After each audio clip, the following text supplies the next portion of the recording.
私は現在、心理学を学んでいるのですが、今回もその学びの一部を皆様と共有したいと思います。今回の話は、なかなか解決できない問題があるときには、今までの解決方法を見直して、より包括的な視点でのアプローチに切り替えようという内容です。何か問題が発生したとき、私たちはしばしば、この問題を引き起こした原因はこれだ、と断定して、その原因を解消するアプローチを取りがちです。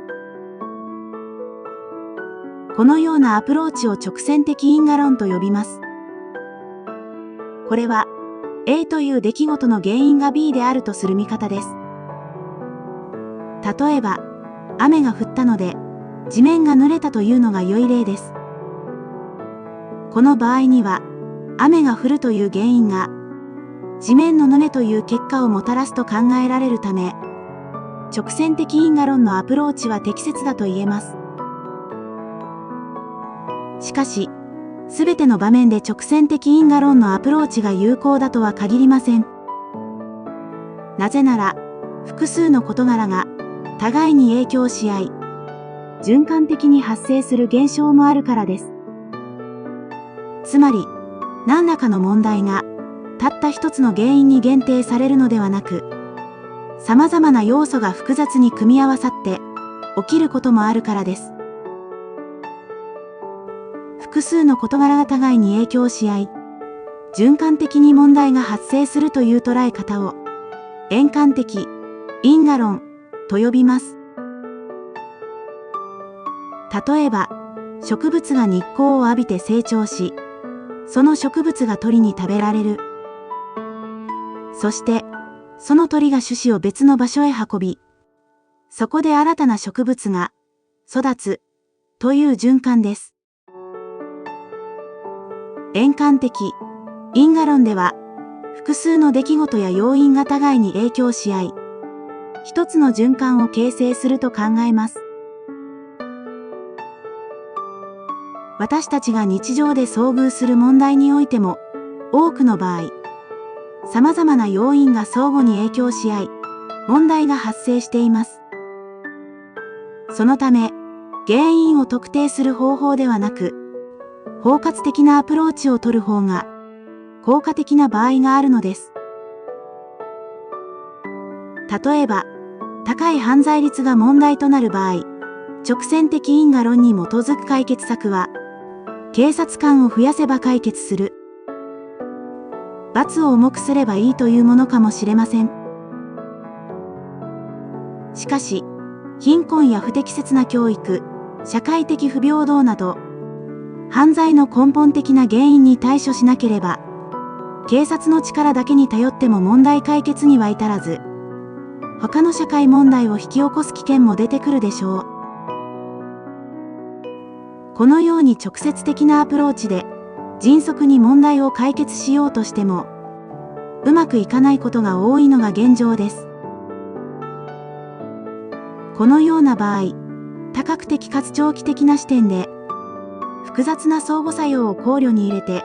問題に取り組む必要があります。人間関係や家族内の問題においても一つの原因を特定するやり方では、問題が解決しないこともあるでしょう。誰が悪いかを探り、その人の行動を改めさせようとしても、実際にはうまくいかず、行き詰まってしまうのです。例えば、子供が不登校になった場合、母親の育て方に問題があったから、不登校になったと、直線的因果論で考えがちです。そうなれば、母親は自分の子育て方法を見直して、必死に改善しようと努力するかもしれません。しかし、それでも子供の状態が改善せず、かえって悪化する場合もあります。そんな時は、家族全体の視点で、問題を捉えるアプローチが有効です。円環的因果論に基づき、家族全員の関係性を包括的に見ていくのです。ここで、ある家族の例をご紹介しましょう。その家族は、父親、母親、息子の3人です。父親は仕事がとても忙しく、平日は帰宅が遅く、週末も疲れていて、寝て過ごすことがほとんどでした。そのため、家事や子育ては、専業主婦である母親が一人で担っていました。息子は、ある時期から朝起きられなくなり、学校を休む日が増えていきました。母親は、私の育て方に問題があるのかもしれないと自分を責め、育児書を読み漁り、声かけを変え、どうにか学校へ行かせようと一生懸命になりました。けれども、状況は改善せず、息子はついに全く学校へ行かなくなり、部屋に引きこもるようになってしまったのです。父親は、お前がちゃんと子供に向き合っていないからだと母親を責め、夫婦の会話も次第に少なくなり、関係がぎくしゃくしてきました。家の中の雰囲気はどんどん重くなり、母親の不安は強まるばかりでした。それでも母親は、なんとか息子を学校へ行かせようと必死になり、そのことで、息子はさらに追い詰められていくような感覚に陥ったのです。家族全体が暗い雰囲気に包まれるだけでなく、息子の不登校も一層深刻になっていきました。母親は、もはや自分一人ではどうにもできないと感じ、勇気を出して、専門家の力を借りる決心をしたのです。幸いなことに、この時家族療法のカウンセラーと出会い、カウンセリングを受けることになりました。当初は母親だけがカウンセラーと面会していましたが、次第に父親もセッションに参加することが多くなっていきました。カウンセラーは、この問題を誰か一人のものではなく、家族全員に関わる課題として捉え、家族の生活全体に目を向けるようにしました。そして、家族の関係性や生活スタイルを踏まえた上で、まずは無理なくできる小さな変化を、家族の誰かが試してみませんか、と提案したのです。夫婦で話し合った結果、最初に動いたのは父親でした。週末に妻と一緒に夕食をとることから始めたのです。これまで家族は食事の時間もバラバラで、顔を合わせる機会さえ少なかったのですが、夫婦が一緒に食事をするという時間を意識的に持つようにしたのです。すぐに目に見える変化はありませんでしたが、父親のこの取り組みが母親の気持ちを少しずつ変えていきました。これまで一人で子育てを抱え込み、孤独と不安に押しつぶされそうになっていた母親が、自分は一人ではないと心強く感じられるようになったのです。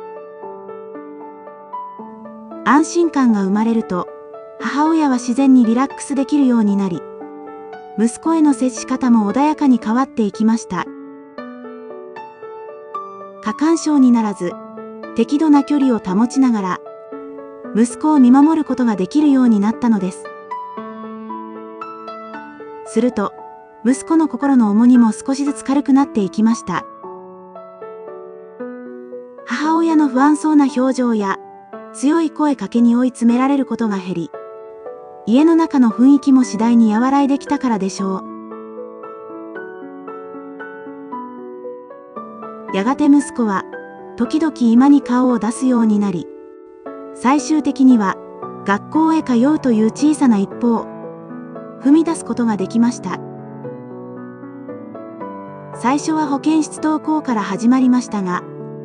その後、しばらくして、教室で授業を受けられるようになったのです。この家族の例からわかるのは、父親が起こした小さな変化が母親をリラックスさせ、その安心感が息子のストレスを和らげ、最終的に学校へ通えるようになったということです。原因を母親だけに押し付けていた時には、問題はさらに悪化してしまいました。しかし、家族全体の循環を意識し、父親が小さな変化を取り入れたことが、結果的に大きな改善へとつながったのです。このアプローチの大切なポイントは、続いている悪循環のどこかに、誰かが小さな変化を起こすことです。すぐに効果が出ないかもしれませんが、忍耐強くその新しい取り組みを続けていけば、やがて他の家族にも影響を与え、徐々に良い循環へと切り替わっていく可能性があるのです。小さな変化を起こすときは、どこから始めても構いませんし、誰が最初に取り組んでも問題ありません。始めやすい場所や無理なくできる範囲で、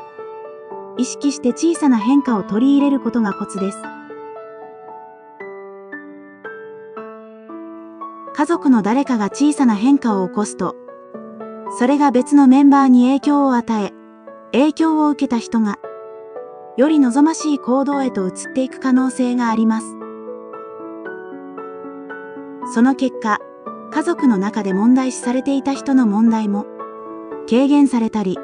解決へと向かったりすることがあるのです。もちろん家族全員が関わっている以上、すぐに問題が解決するわけではありません。しかし、一人の小さな変化がじわじわと広がり、やがて家族全体のバランスを整え、歪みを正し、望ましい方向へと導いていくことにつながります。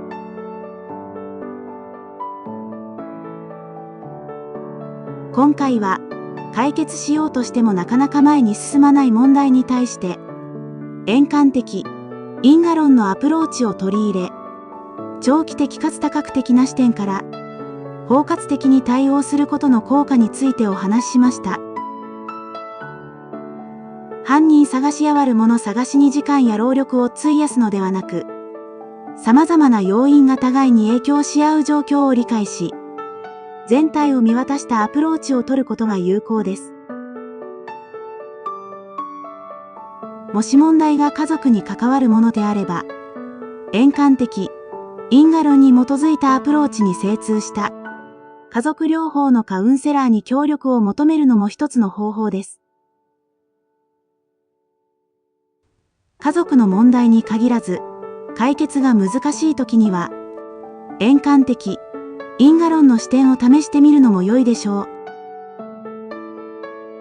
直線的な見方にとらわれず、視点を変えることで、大きな進展が得られる場合もあるからです。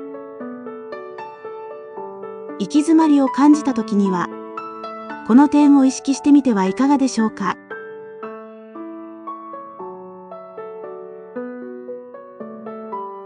ご視聴いただき、ありがとうございました。これからも時々、心理学の学びをシェアします。応援していただけたら嬉しいです。もしこの動画が少しでもお役に立てたなら、高評価とチャンネル登録もしていただけると励みになります。